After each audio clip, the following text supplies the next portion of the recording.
ആദി പെട്ടെന്ന് തന്നെ ഗോവണി ഇറങ്ങി താഴെ വന്നു. അതേ സമയത്താണ് അവന് പാർവണയുടെ കോൾ വന്നത്. അവൻ വേഗം ഫോൺ എടുത്തു. പറയ് പാറുക്കുട്ടി, ഭാര്യയെ ഓർക്കണമെങ്കിൽ ഇങ്ങനെ വിളിച്ചുകൊണ്ടിരിക്കണം അല്ലേ? ആ പരിഭവം കേട്ട് ആദി പുഞ്ചിരിച്ചു. Always remembering U. പുറത്തേതെങ്കിലും പെണ്ണുങ്ങളെ കാണുമ്പോഴും എൻ്റെ പാറുക്കുട്ടിയാണ് ഓർമ്മ വരുന്നത്. അയ്യടാ, അങ്ങനെ പെണ്ണുങ്ങളെ കാണുമ്പോൾ ഇയാൾ എന്നെ ഓർക്കണ്ട. ഓർത്തില്ലെങ്കിലും കുഴപ്പമില്ല. ആദി പെട്ടെന്ന് പൊട്ടിച്ചിരിച്ചു. എപ്പോൾ വരും? 2 ദിവസമായി കണ്ടിട്ട്. പാർവണ ചിണുങ്ങി. വരാൻ പാറുക്കുട്ടി, തിരക്കായതുകൊണ്ടല്ലേ. ഇന്ന് രാത്രിയെങ്കിലും വരുമോ? അവളുടെ ആ ചോദ്യം അവൻ്റെ ഹൃദയത്തെ സ്പർശിച്ചു. വരാം. ഇപ്പോൾ സന്തോഷമായിരിക്കെ. പഠിക്കാൻ പോയിരുന്നെങ്കിൽ ഇങ്ങനെ ബോറടിച്ചിരിക്കേണ്ടി വരുമായിരുന്നോ? എനിക്കൊരു ബോറുമില്ല. ഞാൻ ഇയാളെ പ്രേമിച്ചുകൊണ്ടിരിക്കുകയല്ലേ. ഇപ്പോഴും എപ്പോഴും. പാർവണയുടെ സ്വരം ആർദ്രമായി. അല്ല, രാത്രി വന്നിട്ടെന്തിനാ? എന്ത് തരും? ഒന്നും തരില്ല. വെട്ടത്ത് ചോറ് തന്ന് ഇരുട്ടത്ത് കിടത്തും. ഒന്ന് വരാൻ നോക്ക് ചെറുക്ക, പാർവണ കപട ഗൗരവത്തോടെ പറഞ്ഞു. ആദി ചിരിച്ചു. വരണേ ആദിയേട്ടാ, പറ്റിക്കരുത്. എനിക്ക് കാണാഞ്ഞിട്ട് എന്തോ പോലെ. വരാം, സമാധാനമായിരിക്കും. ഞാൻ വിളിക്കാം കേട്ടോ, തിരക്കായതുകൊണ്ടാണ്. ശരി. അവൾ ഫോൺ വെച്ചു. ആ സ്വരം അകന്നു പോയപ്പോൾ ആദിക്ക് വല്ലായ്മ തോന്നി. അവൻ അപ്സരയെക്കുറിച്ച് ഓർത്തു. അവളോട് താൻ ചെയ്തത് ശരിയാണോ? അല്ല, ഒരിക്കലുമല്ല. ഒരു സ്ത്രീയോട് പ്രണയം നടിച്ച് അവളെ വഞ്ചിക്കുക എന്നത് അവളെ അപമാനിക്കുന്നതിന് തുല്യമാണ്. അതപ്പതിച്ച പ്രവൃത്തി. പക്ഷെ വേറെ ഒരു വഴിയുമില്ല. അവൻ വേഗത്തിൽ ആ കൊട്ടാരത്തിൻ്റെ മുൻവാതിൽ കടന്ന് കാർ പാർക്കിങ്ങിലേക്ക് ചെന്നു. അപ്സരയുടെ ഫോൺ അപ്പോഴും അടിച്ചുകൊണ്ടിരിക്കുകയായിരുന്നു. ആദി അതെടുത്തപ്പോഴേക്കും കോൾ നിലച്ചു. അതിൽ കിടന്നിരുന്ന എണ്ണമറ്റ മിസ് കോളുകൾ കണ്ട് അവൻ്റെ ചുണ്ടിൽ ഒരു ചിരി വിരിഞ്ഞു. അടുത്ത നിമിഷം വീണ്ടും ബെല്ലടിച്ചു. ആദി ഫോൺ എടുത്ത് ചെവിയിൽ വെച്ചു. അപ്പോഴേക്കും ആദി പിടിച്ച ഒരു സ്വരം കേട്ടു. അപ്പൂ, മോളു, നീ ഇതെവിടെയാ? എത്ര തവണയായി ഡാഡി വിളിക്കുന്നു? ഒരു നിമിഷം ആദി നിശബ്ദനായി നിന്നു. ഹലോ അപ്പൂ, എന്താ ഒന്നും മിണ്ടാത്തത്? Any problem? പ്രോബ്ലം തന്നെ നിങ്ങൾ ക്രിയേറ്റ് ചെയ്തതല്ലേ മിസ്റ്റർ നിരഞ്ജൻ അടിക? ആദി കനത്ത സ്വരത്തിൽ ചോദിച്ചു. Who are you? നിരഞ്ജൻ പരിഭ്രാന്തിയോടെ ചോദിച്ചു. എൻ്റെ മോളെവിടെ? ഇത്ര പെട്ടെന്ന് നിങ്ങൾ എന്നെ മറന്നുപോയോ? ഈ സ്വരം നിങ്ങൾ എവിടെയും കേട്ടിട്ടില്ലെന്നാണോ? ആദിശേഷ്? നിരഞ്ജൻ്റെ സ്വരം വിറച്ചു. യെസ്, ആദിശേഷ് തന്നെ. അപ്പോൾ മറന്നിട്ടില്ല. നിങ്ങളുടെ മകൾ എൻ്റെ കസ്റ്റഡിയിലുണ്ട്. നിനക്കെന്താണ് വേണ്ടത്? നിങ്ങൾക്കറിയാത്തതാണോ? നിങ്ങൾ മോഷ്ടിച്ച എൻ്റെ അധ്വാനം, X5-ൻ്റെ ടെക്നിക്കൽ സീക്രട്ടുകൾ അടങ്ങിയ ഫയൽ. തന്നില്ലെങ്കിൽ നീ എന്തു ചെയ്യും? എന്നെ ഫൂളാക്കാമെന്ന് വിചാരിച്ചോ നീ? നിന്റെ ഒരു ഉദ്ദേശവും എൻ്റെ അടുത്ത് നടക്കില്ല.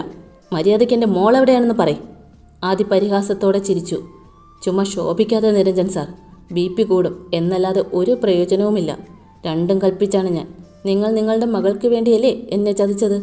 ആ മകളെ നിങ്ങളിനി കാണില്ല. അവൻ്റെ സ്വരം മുറുകിയിരുന്നു. നിരഞ്ജൻ്റെ പരിഭ്രാന്തി ഏറി വന്നു. നോക്കാതി, എൻ്റെ മോളെ ഒന്നും ചെയ്യരുത്. നീ ഇങ്ങനെ ഒന്നും ചെയ്യേണ്ട ഒരാവശ്യവുമില്ല. എൻ്റെ മോളോടൊപ്പം എൻ്റെ സകല സ്വത്തുക്കളും നിനക്കടിയറവ് വയ്ക്കാൻ ഞാൻ തയ്യാറാണ്. ഞാൻ നിങ്ങളുടെ മകളെ എന്ത് ചെയ്യാൻ പോകുന്നു എന്നാണ് നിങ്ങൾ വിചാരിക്കുന്നത്?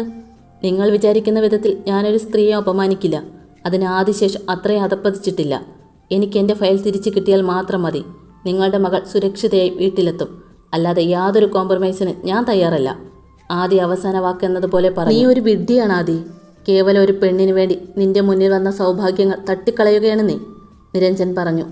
ആദി തൻ്റെ മകളെ ഉപദ്രവിക്കില്ലെന്ന് അറിഞ്ഞതും അയാൾക്ക് കുറച്ച് സമാധാനം കിട്ടിയിരുന്നു. അധികം സംസാരമൊന്നും വേണ്ട. യെസ് ഓർ നോ എന്ന് മാത്രം പറഞ്ഞാൽ മതി.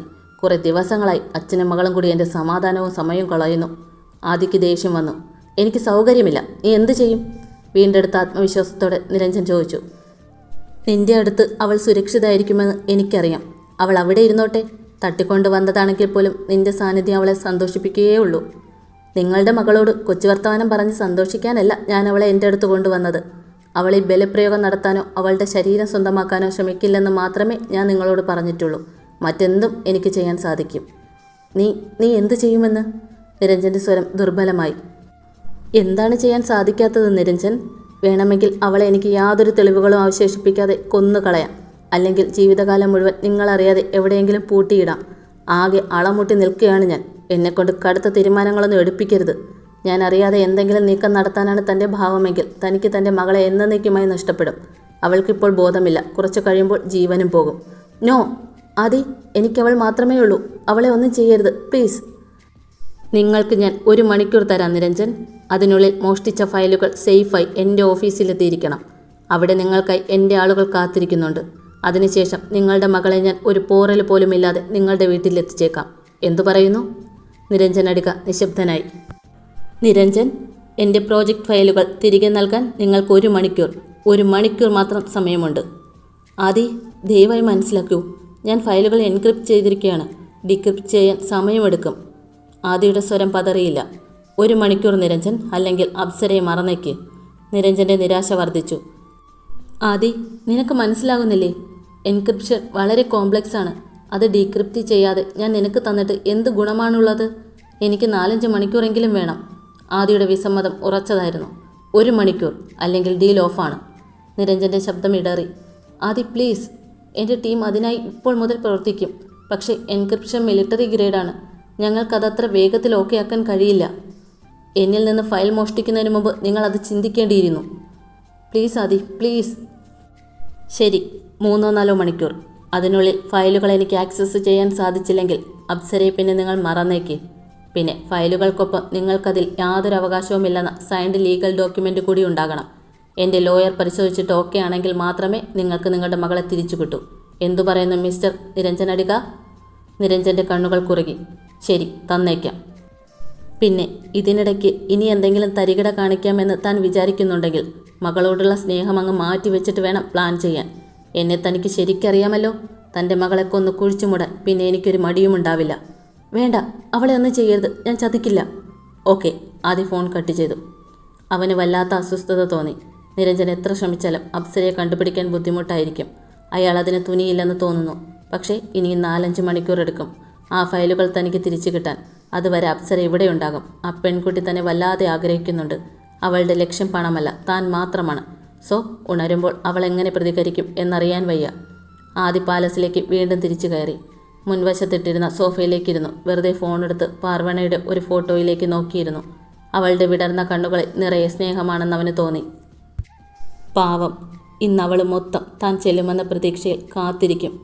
എങ്ങനെയെങ്കിലും ഇതൊന്ന് സെറ്റിൽ ചെയ്ത് അവളുടെ അടുത്ത് എത്തിയേ തീരൂ. കുറച്ചു നേരം കൂടി അതിൽ നോക്കിയിരുന്ന ശേഷം ആദ്യ അലനെ വിളിച്ചു. എടാ, എന്തായി? എല്ലാം സെറ്റാണോ? അതെ, ഞാൻ അയാളോട് സംസാരിച്ചു. നീയും നമ്മുടെ ആളുകളും അവിടെ തന്നെ ഉണ്ടാകണം. എടാ, ആ പെണ്ണോ? നീ തന്ന മെഡിസിൻ കലക്കി കൊടുത്തിട്ടുണ്ട്. നല്ല ഉറക്കത്തിലാണ്. നീ ഇൻഫർമേഷൻ തരുമ്പോഴേ അവളെ വിട്ടയക്കൂ. പിന്നെ അയാൾ ഞങ്ങളുടെ ഫോൺ ട്രേസ് ചെയ്യാതിരിക്കാനുള്ളതെല്ലാം ചെയ്തിട്ടുണ്ട്. ഓക്കെ ആദി, നമ്മൾ ഇന്നുകൊണ്ട് ഈ ഇഷ്യൂ സോൾവ് ചെയ്യും. അതെ, ലെറ്റസ് വെയിറ്റ്. എടാ, അല്ല, നീ ഒറ്റയ്ക്ക് അപ്സരസിൻ്റെ അടുത്തിരുന്ന് ബോറടിക്കില്ലേ? ഒരു കമ്പനിക്ക് പാർവണ കൊച്ചിനെ അങ്ങോട്ട് വിട്ടാലോ? ആ കൊച്ചിപ്പോൾ നിന്നെയും ആ അപ്സരസിനെയും ഒരുമിച്ച് കണ്ട നല്ല രസമായിരിക്കും.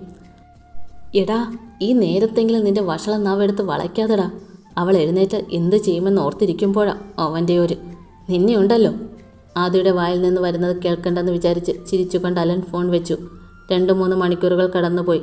നേരത്തെ ജ്യൂസ് കൊണ്ടുവന്ന സെർവൻ്റായ സ്ത്രീ ആദിയുടെ അടുത്തേക്ക് വന്ന് തലനീട്ടി. സാർ. എന്താ ചേച്ചി? അല്ല, റൂമിൽ കിടന്ന് ആ പെൺകൊച്ചി ബഹളം വെക്കുന്നു. വാതിൽ അടിച്ചു പൊളിക്കുമെന്ന് തോന്നുന്നു. അങ്ങനെ പൊളിക്കാൻ പറ്റിയ വാതിലല്ല അത്. ഞാൻ ചെന്ന് നോക്കട്ടെ. ചേച്ചി അവിടെ നിന്ന് മാറി നിന്നു. എന്തെങ്കിലും ആവശ്യമുണ്ടെങ്കിൽ ഞാൻ വിളിക്കാം. ശരി സാർ. ആ സ്ത്രീ പോയതും ആദി നേരെ ഗോവണി കയറി മുകളിലേക്ക് ചെന്നു. അപ്സര ശക്തമായി വാതിലിൽ ഇടിച്ചുകൊണ്ടിരുന്നു. Aadi, where are you? Open the door Aadi. What are you doing ദ? എനിക്ക് പേടിയാകുന്നു. Open the door. അവളുടെ ചിലമ്പിച്ച ശബ്ദം അവിടെ ആകെ മുഴങ്ങിക്കേട്ടു.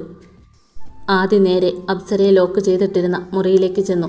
പിന്നെ ജനൽപ്പാളിക്കടുത്തേക്ക് ചെന്നു. ആളനക്കം കേട്ടതും അപ്സര വേഗം അങ്ങോട്ടേക്ക് പാഞ്ഞു ചെന്നു. Adi, open the door. എന്തിനാ അതിങ്ങനെ ലോക്ക് ചെയ്തിരിക്കുന്നത്? ആദി, എവിടെയായിരുന്നു ഇത്രയും നേരം? Why are you silent? I need an answer. ഞാൻ എങ്ങനെയാണ് ഉറങ്ങിയത്? അപ്സരയ്ക്ക് കുടിക്കാനുള്ള ജ്യൂസിൽ കുറഞ്ഞ ഡോസിൽ ഉറക്കക്കുളിക കലർത്തിയിരുന്നു. അവൻ്റെ വാക്കുകൾ അവളിൽ ഞെട്ടലുണ്ടാക്കി. എന്തിനാ അങ്ങനെ ചെയ്തത്? കാരണം എനിക്ക് കുറച്ച് സമയം വേണമായിരുന്നു. തൻ്റെ അച്ഛനോട് സംസാരിക്കാനും മറ്റു കാര്യങ്ങൾ സെറ്റ് ചെയ്യാനും. കുറച്ച് കഴിയുമ്പോൾ അപ്സരയുടെ അച്ഛൻ എൻ്റെ ഓഫീസിൽ നിന്ന് മോഷ്ടിച്ച X5 ഫയലുകൾ എനിക്ക് തിരിച്ചു തരും. അതോടെ അപ്സരയെ ഞാൻ വിട്ടയക്കും. വിട്ടയക്കുമെന്നോ? അപ്സരയുടെ മുഖം ചുളിഞ്ഞു. That means was it a trap? നിങ്ങൾ എന്നെ ട്രാപ്പ് ചെയ്യുകയായിരുന്നോ? അതെ. ആദിയുടെ സ്വരം താഴ്ന്നു. അപ്സരയുടെ മുഖം വല്ലാതെ ചുവന്നു. കണ്ണുകൾ നിറഞ്ഞു. അപ്പോൾ നിങ്ങൾ എൻ്റെ മുന്നിൽ അഭിനയിക്കുകയായിരുന്നല്ലേ? എന്തായിരുന്നു നിങ്ങളുടെ ഉദ്ദേശം? I should get my files back. അതിനുവേണ്ടി മാത്രമാണ് ഞാൻ അപ്സരയെ ഇവിടെ കൊണ്ടുവന്നത്, അല്ലാതെ മറ്റൊന്നിനുമല്ല. രോഷവും സങ്കടവും കൊണ്ട് അപ്സര പുകഞ്ഞു. Then why did you flirt with me Aadi? You were insulting me. നിങ്ങൾ എന്നെ ചീറ്റ് ചെയ്യുകയായിരുന്നില്ലേ? എനിക്ക് വേറെ വഴിയില്ലായിരുന്നു അപ്സര. ചെയ്തത് തെറ്റാണെന്ന് ഞാൻ സമ്മതിക്കുന്നു. പക്ഷേ അതിന് വഴി തെളിച്ചത് അപ്സരയും അച്ഛനും കൂടിയാണെന്ന് മറക്കരുത്. എനിക്ക് ഈ രീതിയിൽ ഒരു പെൺകുട്ടിയെ വേദനിപ്പിക്കണം എന്നൊന്നും ഉണ്ടായിരുന്നില്ല. പക്ഷേ ഇതെന്നെക്കൊണ്ട് ചെയ്യിച്ചതാണ്. എനിക്ക് വേറെ വഴിയില്ലായിരുന്നു അപ്സര. ചെയ്തത് തെറ്റാണെന്ന് ഞാൻ സമ്മതിക്കുന്നു. പക്ഷേ അതിന് വഴി തെളിച്ചത് അപ്സരയും അച്ഛനും കൂടിയാണെന്ന് മറക്കരുത്. എനിക്ക് ഈ രീതിയിൽ ഒരു പെൺകുട്ടിയെ വേദനിപ്പിക്കണം എന്നൊന്നും ഉണ്ടായിരുന്നില്ല. പക്ഷേ ഇതെന്നെക്കൊണ്ട് ചെയ്യിപ്പിച്ചതാണ്. എന്നെ ചതിക്കാൻ ശ്രമിച്ചവരെ ഞാനും ചതിച്ചു, അതും നിവർത്തികേട് കൊണ്ട്. And I am sorry for that. അപ്സരയുടെ കണ്ണുകൾ നിറഞ്ഞൊഴുകി. ആദ്യം അത് കാണാൻ വയ്യെന്ന പോലെ മുഖം തിരിച്ചു. അവന് വല്ലാത്ത കുറ്റബോധം തോന്നുന്നുണ്ടായിരുന്നു. മതി, ഇനി ഒന്നും പറയരുത്. ഡോർ തുറക്ക്, എനിക്ക് പോകണം.